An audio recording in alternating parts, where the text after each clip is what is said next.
ദുഷ്ടരെക്കുറിച്ച് അസൂയ തോന്നരുത്. അവരോട് കൂട്ടുകൂടാൻ ആഗ്രഹിക്കുകയും അരുത്. അവരുടെ മനസ്സ് അക്രമം ചിന്തിക്കുകയും അവരുടെ അധരങ്ങൾ ഏഷണി പറയുകയും ചെയ്യുന്നു. ജ്ഞാനത്താൽ വീട് പണിയപ്പെടുന്നു, വിവേകത്താൽ അത് ഉറപ്പിക്കപ്പെടുന്നു. അമൂല്യവും മനോഹരവുമായ വസ്തുക്കളാൽ വിജ്ഞാനം അതിലെ മുറികൾ നിറയ്ക്കുന്നു.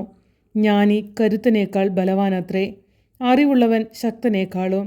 വിവേകിയായ മാർഗദർശിയുണ്ടെങ്കിലേ യുദ്ധത്തിന് പുറപ്പെടാവൂ. ഉപദേഷ്ടാക്കൾ ധാരാളമുണ്ടെങ്കിൽ വിജയം നേടാം. ജ്ഞാനം ഭോഷന് കയ്യെത്താത്ത ഉയരത്തിലാണ്. സദസ്സിൽ അവൻ വായ് തുറക്കുകയില്ല. തിന്മ നനയ്ക്കുന്നവൻ ഉപജാപകൻ എന്ന് അറിയപ്പെടും. ഭോഷൻ ആലോചിക്കുന്നതെന്തും പാപമാണ്. പരിഹാസകൻ മനുഷ്യരെ വെറുപ്പിക്കുന്നു. ആപത്ഘട്ടങ്ങളിൽ പതറിപ്പോകുന്നവൻ ദുർബലനത്രേ.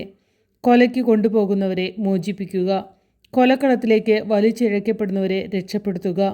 ഞാൻ ഇത് അറിഞ്ഞില്ല എന്ന് നീ പറഞ്ഞാൽ തന്നെ ഹൃദയത്തെ തൂക്കി നോക്കുന്നവൻ സത്യം ഗ്രഹിക്കുന്നില്ലേ?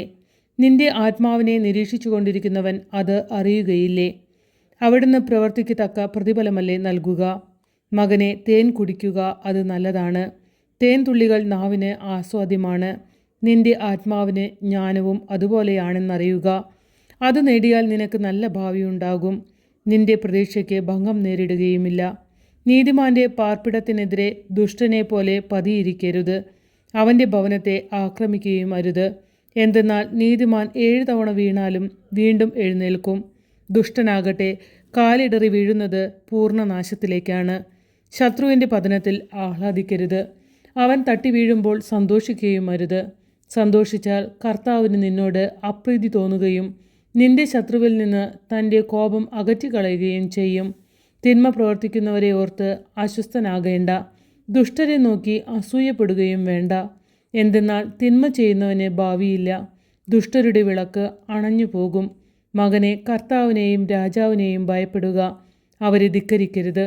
എന്തെന്നാൽ അവരിൽ നിന്നുള്ള ശിക്ഷ പെട്ടെന്നായിരിക്കും. അതിൽ നിന്നുണ്ടാകുന്ന നാശത്തിൻ്റെ വലിപ്പം ആർക്കാണ് ഊഹിക്കാൻ കഴിയുക?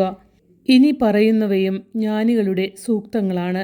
ന്യായം വിധിക്കുന്നതിൽ പക്ഷപാതം പാടില്ല. കുറ്റവാളികളോട് നിങ്ങൾ നിരപരാധരാണ് എന്ന് പറയുന്നവനെ ജനങ്ങൾ ശപിക്കും.